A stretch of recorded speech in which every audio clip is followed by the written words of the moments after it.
Can the Blues complete the perfect week by securing one of the 2 wins they require to lift the Premier League title, having secured their first trophy of the season last Sunday by lifting the Carabao Cup, and then backing that up in style with their midweek win in Paris in the first leg of the Champions League? The Blues now have the opportunity to take another giant stride towards yet more silverware. Indeed, they could be the champions of England by the end of the weekend if they win today at Crystal Palace and Manchester United succumb to Liverpool tomorrow. Aguero gives it him back. Port into the channel for Sterling, and Sterling might well get to this. He does, and Sterling, oh, he's just lost the ball at the vital moment. Well, he got the better of Kouyaté, but just as he was about to shoot, Tyrick Mitchell took it from him. Ward, probably the best spell of possession that Palace have had. Here's Townsend. It's a good ball as well. Ward in a promising position, and City eventually get it away through Ederson. Palace with their longest spell of possession, really, and it almost broke for Benteke to score. Ake felt he'd been fouled by Benteke, but in the end it was a good save by Ederson to deny what would have been the opening goal, to deny Benteke. Laporte, helped on by Aguero, gathered in by Sterling, back to Aguero. Aguero might think about shooting. It does break for him a second time. It's cleared as far as João Cancelo. Now Fernandinho, and the ball is a good one, and City score with Gabriel Jesus. No, offside. Offside's the decision. Oh, I told you the dotted lines would come in. Look how much is in it. Nothing would give Sergio Aguero greater pleasure than to be on target a few more times for City in his final year, in his final weeks as a City player. There's Eze though for Palace, who drives his shot wide. This opened up for Eze. He wasn't too far off target, albeit that Ederson always felt he had it covered. By Zaha, and gathered up by Rodri. Here's Laporte, Fernandinho. It's a good ball, and Torres, and helped over his own bar well by Scott Dan. City really did open up Palace there, and for the first time in this second half, that Palace rearguard was sliced apart.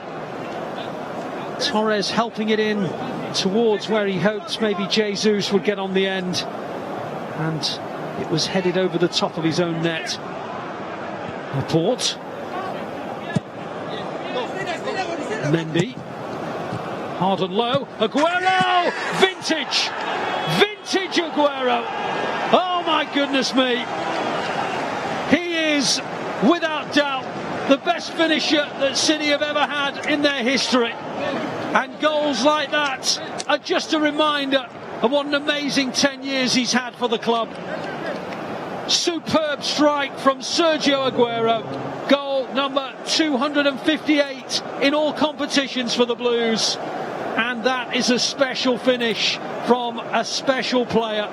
He's going to end his City career at the end of this month, but he's not going to end it without leaving us with a few more vintage memories to savour. And there is the latest of them. And to be absolutely truthful, I can't imagine that'll be the last time we see Sergio Aguero celebrating a City goal this season.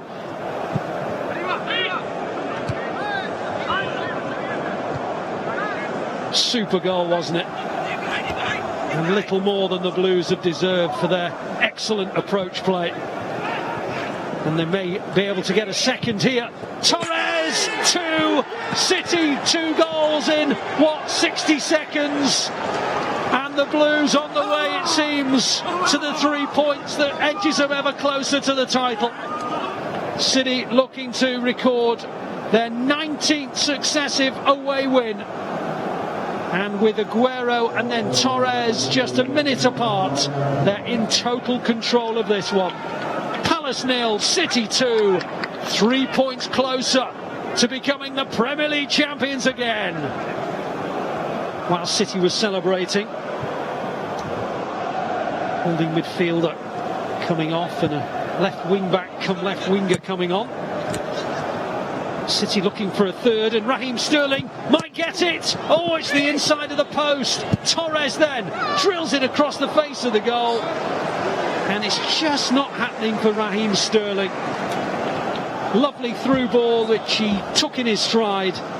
He beat Guaita on the near, but it hits the inside of the post.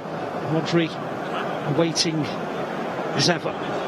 Laporte looking to try and get his name on the score sheet again, and it might well come for Sterling and Laporte. Oh goodness, how close was this? Laporte thinks he scored, you know. They needed that goal just to see off Palace's stubborn resistance.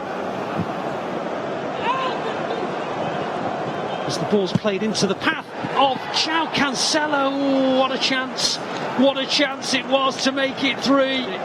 Beautifully set up by Aguero. João Cancelo took his time, by Torres. João Cancelo took his time and bent it over the top of the bar. Just going back to those stats, 71% possession for the Blues, 15 attempts, only 2 on target. That's what you call efficiency. Both of those have gone in the net. Here's Zinchenko into the gap for Sterling. Sterling! Oh, it's gone beyond the post again. When you're scoring goals without thinking about it, they come without even breaking sweat. Let's take it quickly, and into the gap it goes for Zaha. This is promising for Palace, but the combination of Ake and Ederson puts him off. Eze's pass looked as though it would favour Zaha. Rodri. And this ball, Torres, faced by Mitchell. Lays it in field to Aguero. Aguero opens up for the shot, and it's saved by Guaita on his near post. And he makes that room just there by going beyond Dan. And Guaita pokes out a left boot to stop him from scoring for a second time. And it's a privilege to commentate on a player. Milivojevic hits it, and Ake clears it. And David Coote says that will do, and City have moved within 3 points of another Premier League title. They were brilliant today, in control of possession, probing throughout, and how fitting really that they should finally break Palace's resistance through Aguero. Maybe not the dramatic winning goal that City got the title with for the first time in 2012, but it could be the goal that sets up City for the title this weekend. Ferran Torres added a second within about 90 seconds to confirm the victory. City have done what they needed to do this weekend, and by the end of play tomorrow, they could be the champions of England. How ironic it would be if a Liverpool victory at Old Trafford tomorrow afternoon would say to City that you are the new champions.